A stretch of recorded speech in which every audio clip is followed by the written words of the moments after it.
Eu prometi que essa apresentação ela ia ser mais light. Quem me conhece sabe que quando a gente fala de privacidade de IA, ele é um tema bem complexo e bem pesado, se a gente for, né, analisar no detalhe. Então, por isso que eu coloquei the bad, the ugly and the good. Porque quando a gente está falando de IA, nem tudo são flores, nem tudo é o lado bom. Mas tem uma parte bem feia e tem uma parte bem ruim. E a gente precisa fazer um meio termo disso, né? Ok. Tem um delay aqui para passar, mas tudo bem. Eu vou pular a parte da minha apresentação. Eu acho que a nossa concierge aqui, a nossa apresentadora já fez, a moderadora já fez a apresentação. Meu nome é Alessandra Martins, eu trabalho como DPO e CSO as a Service. E vamos lá, a parte do nosso roteiro de hoje, light, gente. Um roteiro super light, overview de conceitos envolvidos em regulação. Essa parte, eu e a minha dislexia ali, tem um erro de digitação, desculpem. Vou corrigir depois antes de subir material para o site. Não tem como você falar de IA se você não retomar alguns conceitos básicos. Por quê? Porque se eu vou regular IA e eu desconheço os fundamentos, os conceitos, eu vou fazer isso errado. Eu vou fazer isso torto. E a gente vai ter remendo depois. A questão dos riscos no uso atual de IA, já trazendo um pouco aí do que a gente já está vendo no mercado, o bad que está no mercado atualmente. O uso atual de IA, a parte mais feia, que nem todo mundo sabe, ou que nem todo mundo se atentou, o ugly mesmo, e os impactos. Aí a gente vai fazer uma contraposição aí do bad versus good, né, do bom e do ruim, e as oportunidades, olhando já para uma perspectiva mais otimista de IA, né, e as referências. Então, assim, eu tentei, para não ser muito extenso e prolixo, fazer num slide só, numa apresentação só assim. O que é conceito fundamental quando a gente fala de IA? Cara, primeira coisa que eu tenho que definir, né, isso é consenso em regulação de IA, é que eu preciso definir o que é inteligência, antes de eu definir inteligência artificial. Porque senão qualquer coisa, assim, automatizou a inteligência artificial. Não. A gente precisa definir inteligência, para definir inteligência artificial e distinguir isso de automação. As pessoas confundem automação com inteligência artificial. Olha, aquele robô da inteligência artificial, o que ele faz? Aí ele carrega caixote. Tá, mas ele carrega caixote e faz o que mais? Ele carrega caixote e empilha o caixote, tá? E se o caixote cair no chão? Não, ele vai ficar parado olhando, porque ele só carrega e empilha. Então não tem inteligência. Eu automatizei um processo. Então, isso é fundamental quando a gente fala até de construir IA, aplicação com IA. Porque as pessoas falam assim, eu fiz um aplicativo com IA. O que ele faz? Lê QR Code. Tá, mas para que serve? Não, mas aí ele lê QR Code. Tá, mas ele lê QR Code faz o quê, filho? Ele vai me trazer alguma coisa? Ele vai me sugerir alguma coisa com base nisso? Então, essa questão de distinguir o conceito de inteligência artificial e IA é importante para quem vai desenvolver e para quem vai legislar. Além disso, aí a gente entra ali, machine learning, deep learning, visão computacional, rede neural, processamento de linguagem natural, governança de IA. O conceito de governança de IA é importante, porque ele está muito atrelado com a regulação. Eu não consigo mostrar enforcement, aplicação de regulação, se eu não estabelecer uma estrutura de governança de IA.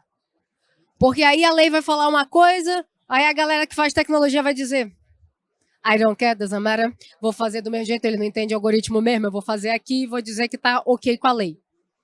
E não é assim que funciona, né? Então, quando a gente pensa, esses conceitos são fundamentais a gente entender. O que é o machine learning? Pô, é aprendizagem de máquina. O que é o deep learning? É aprendizagem de máquina no nível profundo. Quer dizer que, em geral, no machine eu sempre vou precisar de uma interação humana ali para fornecer dados. No deep, em teoria, a partir do momento que eu tenho redes neurais conectadas, redes trabalhando como se fossem sinapses, ele vai buscar esse conhecimento. Ele já não precisa necessariamente que alguém esteja ali fornecendo input. Ele vai buscar inputs, ele vai buscar comparações para gerar um output, para gerar uma saída, uma tomada de decisão. Processamento de linguagem natural. Everybody knows. Todo mundo sabe, tá todo mundo com a Alexa, com o Google, com a Siri. Google, faça isso, Google, faça aquilo, Alexa, faça isso, Alexa, faça aquilo. Isso é o processamento de linguagem natural. É ela ouvir o que você fala, entender e te dar uma resposta. Uma resposta plausível, né? Porque também eu particularmente gosto mais da Alexa, porque pelo menos quando ela não sabe, ela não te deixa no vácuo. Ela te responde assim, não sei nada sobre isso. Entendi. Alexa, não treinei ela para isso, não tá sabendo responder. O Google, ele te deixa no vácuo, né? Ele vai buscar lá, Google, ok, Google, tal coisa. Aí o Google... Aí você esquece que você perguntou pro Google, ok, você não sabia, você não achou, e ele não te dá, o feedback dele é meio ruim, né, nesse ponto. Mas isso tudo é processamento de linguagem natural. ChatGPT, eu escrevo um texto no idioma X, português, inglês, espanhol, e ele vai me trazer uma resposta. Isso é processamento de linguagem natural. Seja falada, seja escrita. E aí a gente vai para a questão da definição dos tipos de IA ali embaixo. Né? A questão da IA fraca, IA geral e IA forte. Não falo de regulação de IA se eu não fizer a distinção disso. No Brasil, irresponsavelmente, eles ignoram isso. Por que isso é importante? Porque, por exemplo, a Alemanha, eu vou mostrar para vocês, na Alemanha, IA forte não é permitida.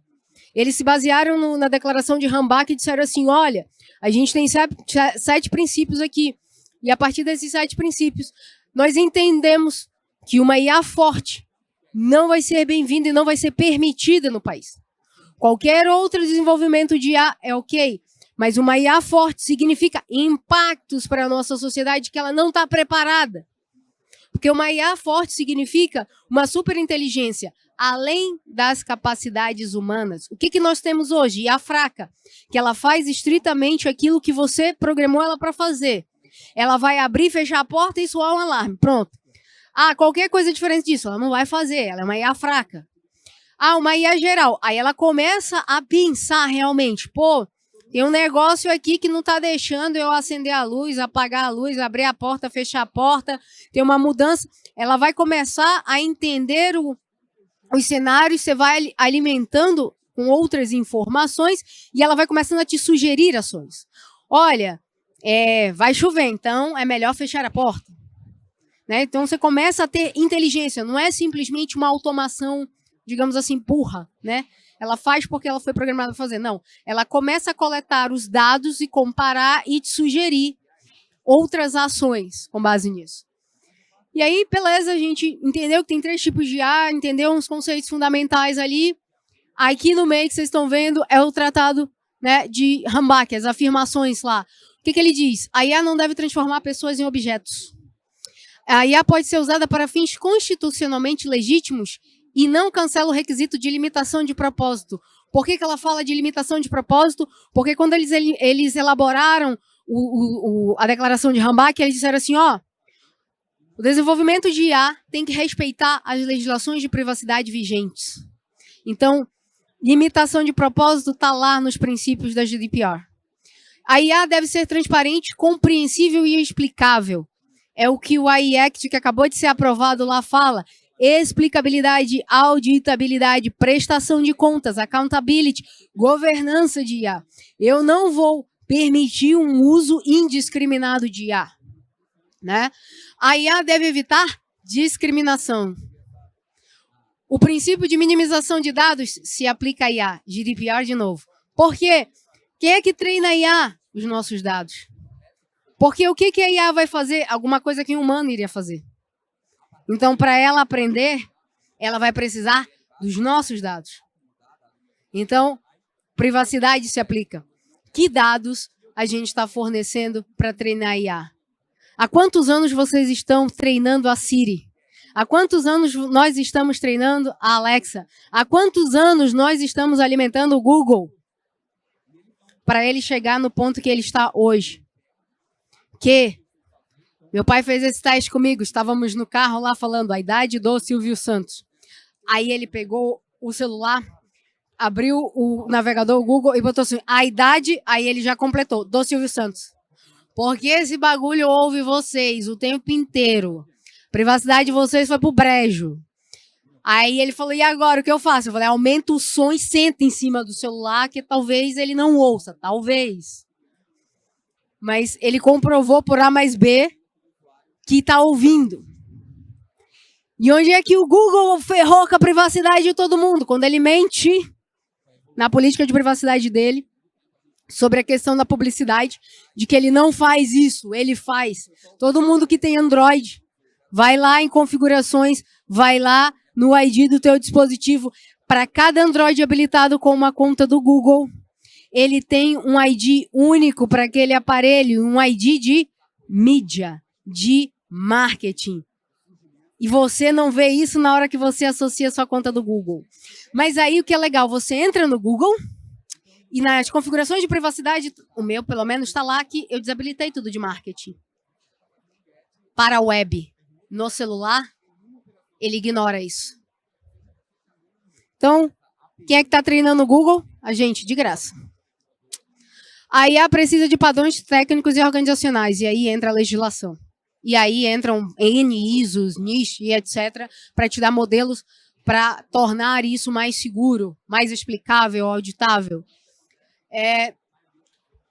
A questão de regulação de IA, né? Hoje, aqui do lado, regulação de IA é como está no Brasil, né? Inclusive, como eles definiram, muito ruim, muito.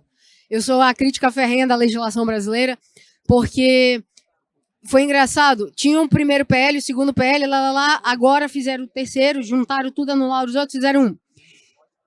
E este sem vergonhamente, malandramente, eles esperaram a IACT passar, foram lá, copiaram e colaram o que prestava, o que eles achavam na cabeça deles. Isso aqui vai dar no Brasil. Bota aí na lei, vai ficar melhor pro Brasil se botar isso aí. Isso aqui não, isso aqui a gente não vai conseguir explicar no Brasil, não, tira. Só que malandramente, eles não atualizaram a definição do conceito de IA. Se vocês olharem o que está escrito nos princípios, na definição do conceito do que é IA, pelo AI Act, da GDPR, até para meus colegas advogados que estão aqui, é muito melhor de trabalhar juridicamente do que esta definição que colocaram na lei brasileira. Sistema de inteligência artificial, fornecedor de IA, operador de sistema de IA, agente de inteligência artificial, autoridade competente. Pior é que na nossa lei eles ainda fizeram uma coisa que está me incomodando lá. Eles botaram assim, autoridade competente. Eles não querem inchar mais o governo e criar mais uma autoridade. Não, filho, seja TNPD, que está dormindo lá, bota mais um negócio que é para ver se ela acorda. Mas não cria mais uma autoridade quando você já não consegue nem dar vazão com o que você já tem. Se já está difícil regular a privacidade com a autoridade que você tem, você vai querer mais uma para regular IA? Vai ficar difícil. E aí vem a parte, 10% da lei são esses conceitos. E a nossa lei é falha nisso. Porque quando você pega a GDPR, ela te dá muito mais conceitos, e conceitos que estão dentro da legislação. Esses conceitos que eles nomeiam na nossa legislação, quando você vai ver lá dos direitos, dos deveres, dos riscos, você quase não encontra esses conceitos dentro da legislação, então o conceito meio que fica solto. Parece que o pessoal não aprendeu a fazer, é igual a história de fazer política, lá no termo e definição, que o pessoal bota lá. Bota aí acrônimos. Aí ele bota lá um glossário. Mas isso está sendo usado dentro do documento que a gente está falando? Não. Então por que ele está aí? Se não está sendo usado dentro do documento, tira, cria um outro documento e coloca lá como referência, cria um apêndice, cria um anexo, mas não faz sentido eu definir conceitos que eu não vou usar no decorrer da lei, para endereçar responsabilidades. E aí, 30% da lei fala do direito das pessoas naturais. Que bom, gente, temos direito. Alguns, inclusive, bem necessários, que é a questão da explicabilidade de tomadas de decisão a respeito da gente, principalmente quem está falando. A reclamação que eu mais ouço. Porque o site XPTO, eu me candidato lá e só dá deny. Quer dizer, é quase automático. Eu cadastro o meu currículo e já devolvo que eu não fui aprovado. Direito das pessoas naturais. Deveres dos agentes, aí vai, 60% da legislação os deveres dos agentes. Quem são os agentes de inteligência artificial nessa nossa nova regulação? Ele distingue o fornecedor de sistemas, o operador de sistemas, e aí o conjunto fornecedor e operador são os agentes de inteligência artificial. Tá?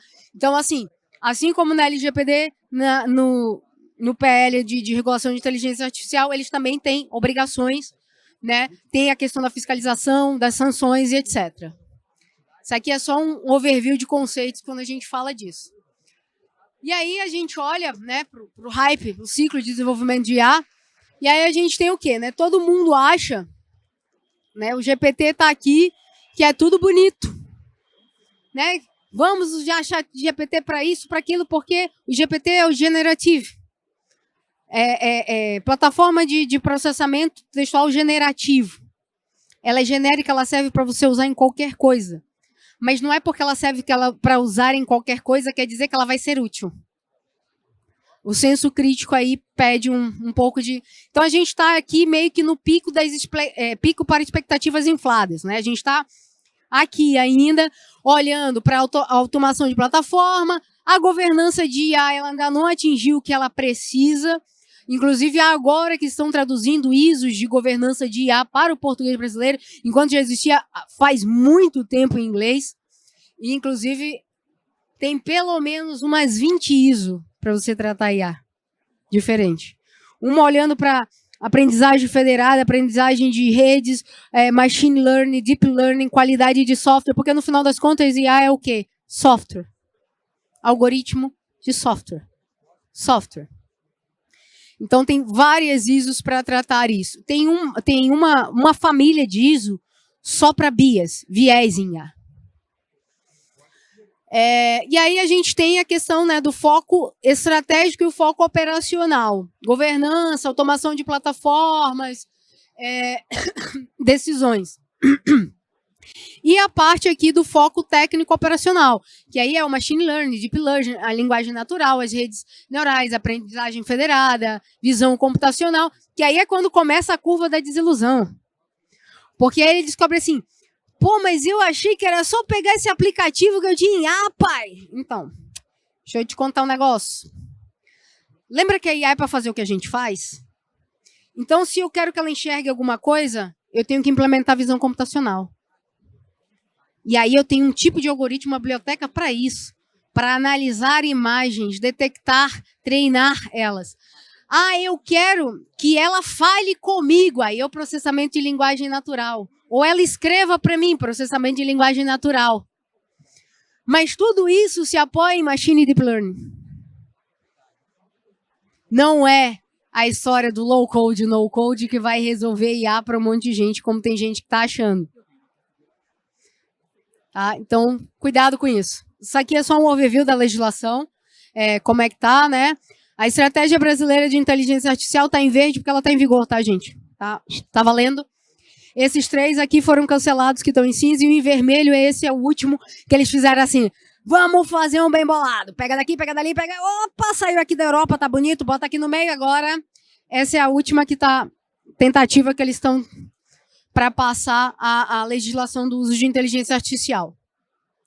Até porque a estratégia, ela é bem estratégia mesmo, assim. Vergonhosamente, eles demoraram não sei quantos anos e saiu com 5 artigos.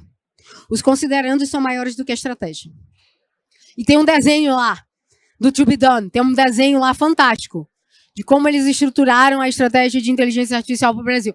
Ele é muito interessante, mas a gente está falando do Brasil. As coisas deveriam estar melhor definidas. Quando a gente deixa esse vácuo, cada um interpreta do jeito que quer e sai que nem a LGPD, que aí, autoridade, por favor, faça um manual e explique o que é controlador e operador, porque tem gente dizendo que funcionário é operador. Quer dizer, a autoridade teve que se manifestar. Por quê? Porque a lei não foi clara o suficiente. A gente está falando do Brasil.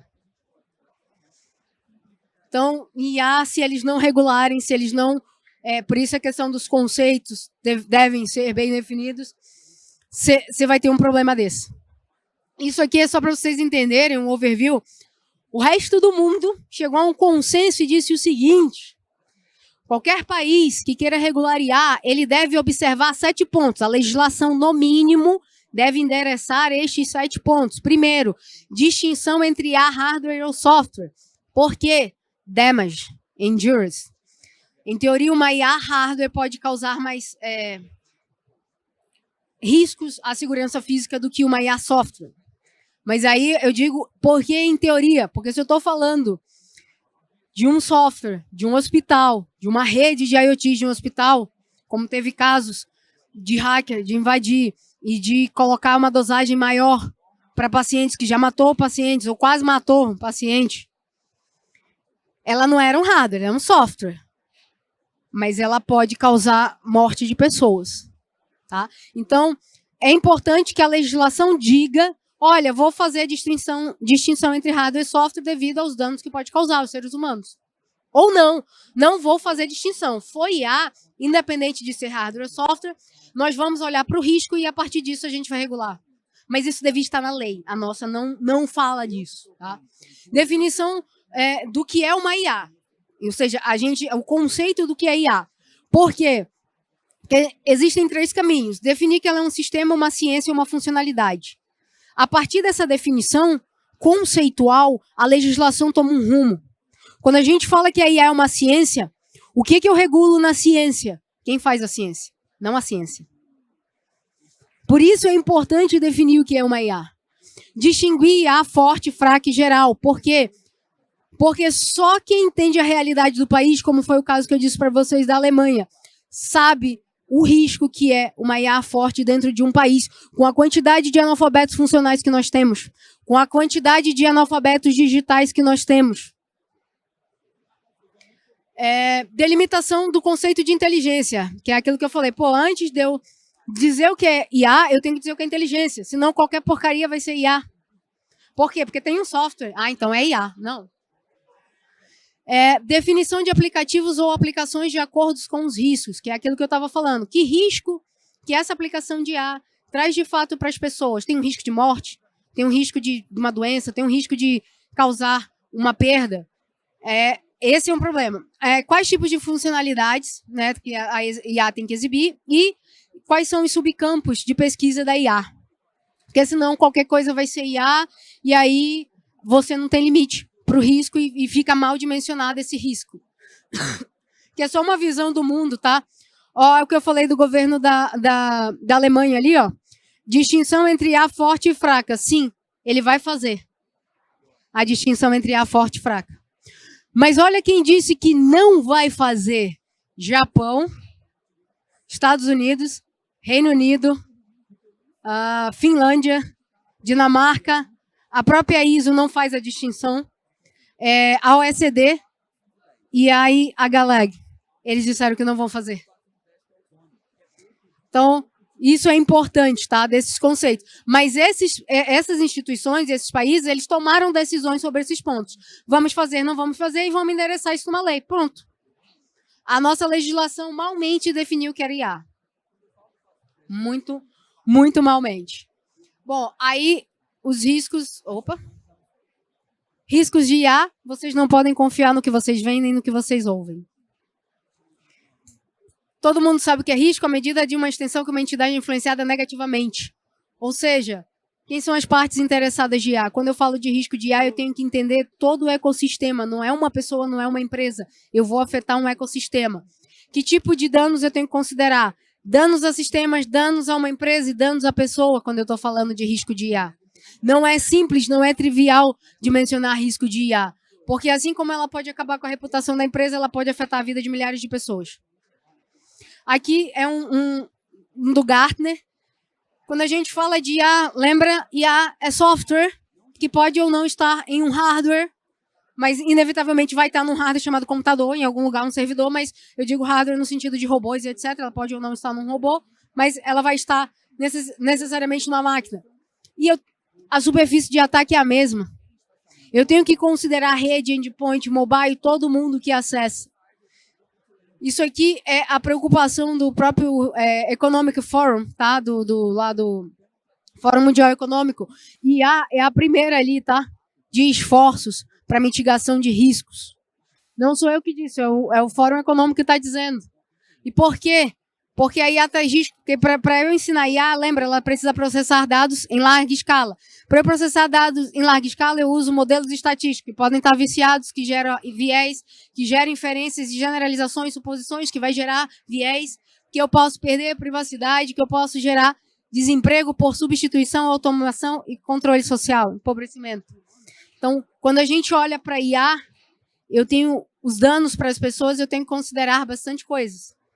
Assistam Black Mirror, temporada 2, episódio 3. Muito bom sobre isso. Isso aqui é o que todo mundo viu, The Ugly.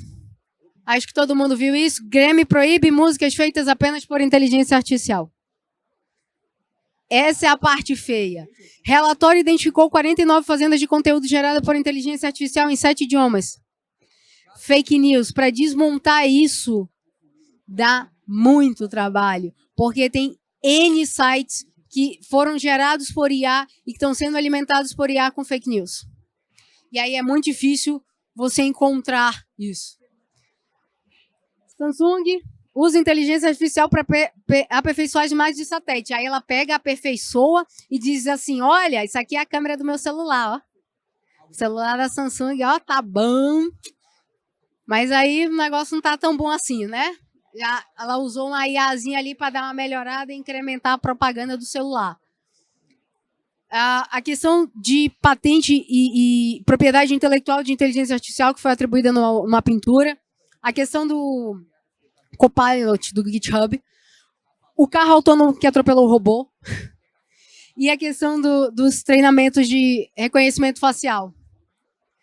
Só aqui, ó. Número de acidentes com piloto automático da Tesla é maior do que se sabia. Aqui. IA. Num hardware. E mata mais do que vocês podem imaginar. Então, a gente tem uma série de casos aí, uglies. E lembrem-se disso. IA é código, uma hora ele vai ser legado. Cuidado quando escolherem machine learning. Aquilo é o código legado, nunca vamos lá. Cuidado com os algoritmos de IA. E eu sou da área de segurança. CVE, né, a gente vive nessa busca de vulnerabilidades no código, de exposições em todo esse ambiente, essa infraestrutura. A gente vai estar sempre correndo atrás disso. Então, aqui é só mais ilustrativo. Bad, ugly, opa. Bom, isso aqui é aquela questão de não usar o ser humano, né? Quenianos recebiam menos de $2 por hora para treinar chat GPT. A gente objetificou, né, as pessoas para treinar a IA. Isso aqui são imagens geradas com Midjourney. Quando vocês digitarem lá assim, os piores usos ou os maiores riscos do uso de IA no mundo, ele gera isso aqui, tá? Foi exatamente as frases que eu usei. E ele gera isso aqui. Quais os maiores riscos no uso de IA no mundo? É isso que a IA gerou para mim. Aqui, ó. Eu juro, não é o Exterminador do Futuro. Eu falei, riscos IA mundo. E ele gerou isso. Bom, e aí a gente tem alguns cenários bons. Preciso terminar, mas o negócio não tá me ajudando, gente. Pera aí. Olha que bonitinho. Aí eu disse assim, melhor uso de IA para um mundo sustentável. Aí ela me dá isso. Eu só disse isso, melhor uso de IA responsável para um mundo sustentável. E ela me dá isso.